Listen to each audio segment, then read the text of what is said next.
পরিচালনা করতেন নুরানি, হাফেজি ও কওমিয়া মাদ্রাসা। তবে প্রকৃত পরিচয়ে তিনি একজন ধর্ষক। গ্রেফতারকৃত এই ব্যক্তির নাম সেলিম গাজী। সম্প্রতি এই মাদ্রাসা শিক্ষকের বলৎকারের শিকার হয়ে প্রাণ হারিয়েছেন ১৩ বছর বয়সী এক মাদ্রাসা ছাত্র। মৃত্যুর আগে এক ভিডিও বার্তায় নির্যাতিত ওই শিশু জানিয়ে গেছেন, প্রায় ১ বছর যাবৎ প্রতিনিয়ত মাদ্রাসা পরিচালক কর্তৃক যৌন নির্যাতনের শিকার হয়েছে শিশুটি।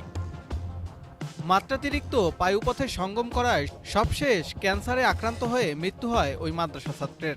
গত ২৫ আগস্ট ঢাকার মহাখালীতে অবস্থিত ক্যান্সার হাসপাতালে শেষ নিঃশ্বাস ত্যাগ করেন নির্যাতনের শিকার হওয়া ওই শিশু। ঘটনাটি আমাদের পটুয়াখালী জেলার বাউফল থানায়।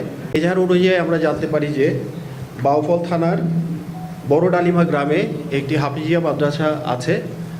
সেখানে ভিকটিম পড়াশোনা করত এবং সে আবাসিক ছাত্র হিসেবে পড়াশোনা করত। তার বয়স ছিল ১৩ এবং তাকে বিভিন্ন সময়ে এই মাদ্রাসার যে প্রধান শিক্ষক তিনি জোরপূর্বক তার সাথে বিভিন্ন সময় যৌন সঙ্গমে লিপ্ত হয়।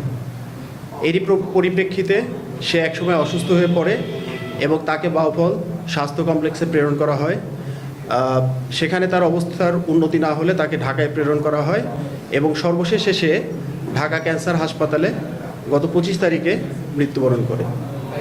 আমরা এই আসামিকে শনাক্ত করি এবং তাকে পিরোজপুর থেকে গতকাল রাত ২টার সময় আটক করা হয়। শিশুটির পরিবার সূত্রে জানা যায়, পটুয়াখালীর বড়ডালমিয়া মদিনাতুল উলুম হাফেজিয়া মাদ্রাসার সেকশনে ভর্তি করা হয় শিশুটিকে। গত বছর অক্টোবর থেকে প্রায় ১ বছর শিশুটির সাথে যৌন নির্যাতন করে আসছিল লম্পট এই মাদ্রাসা শিক্ষক। এমনকি এই ঘটনা কাউকে না জানাতে শিশুটিকে নানা রকম ভয়ভীতিও দেখাতেন অভিযুক্ত শিক্ষক সেলিম গাজী। তানভীর মেটালের পণ্য বুয়েট থেকে পরীক্ষিত বিএসটিআই অনুমোদিত, নান্দনিক, আভিজাত্য ও ইউনিক ডিজাইনের তৈরি তানভীর মেটাল। টানা যৌন নির্যাতনের শিকার হয়ে এবছর আগস্ট মাসের ২ তারিখ অসুস্থ হয়ে পড়ে শিশুটি। পরে প্রথমে বাউফল উপজেলা স্বাস্থ্য কমপ্লেক্স, পরে ডাক্তারদের পরামর্শে ভর্তি করা হয় ঢাকা মেডিকেল কলেজ হাসপাতালে। এ সময় শিশুটির পরিবার জানতে পারেন বলৎকারের শিকার হয়ে ক্যান্সারে আক্রান্ত হয়েছে তাদের ছোট্ট শিশুটি। সবশেষ ঢাকার মহাখালীতে অবস্থিত ক্যান্সার হাসপাতালে ১২ দিন চিকিৎসাধীন থাকা অবস্থায় প্রাণ হারায় ভুক্তভোগী।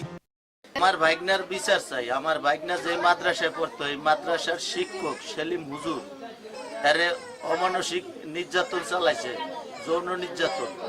সেই নির্যাতনের কারণে আমার ভাইগনা মারা গেছে। এর বিচার চাই। নাম সেলিম গাজী হুজুর, হে একজন মাদ্রাসার শিক্ষক, আরো ২-৩ জায়গায় ইয়া করছে। আর আমরা এর বিচার চাই।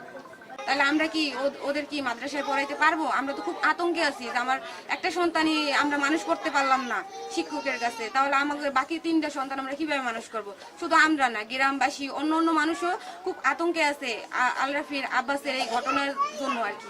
শিশু মৃত্যুর পরপরই গা ঢাকা দেন অভিযুক্ত মাদ্রাসা পরিচালক সেলিম গাজী, কিন্তু শেষ রক্ষা হলো না। র্যাবের অভিযানে গতকাল রাতে পিরোজপুরের নেসারাবাদ থেকে আটক করা হয় লম্পট শিক্ষক সেলিমকে। আটকের পর আসামিকে পটুয়াখালী থানায় হস্তান্তর করা হবে বলে জানিয়েছে র্যাব ৮-এর অধিনায়ক।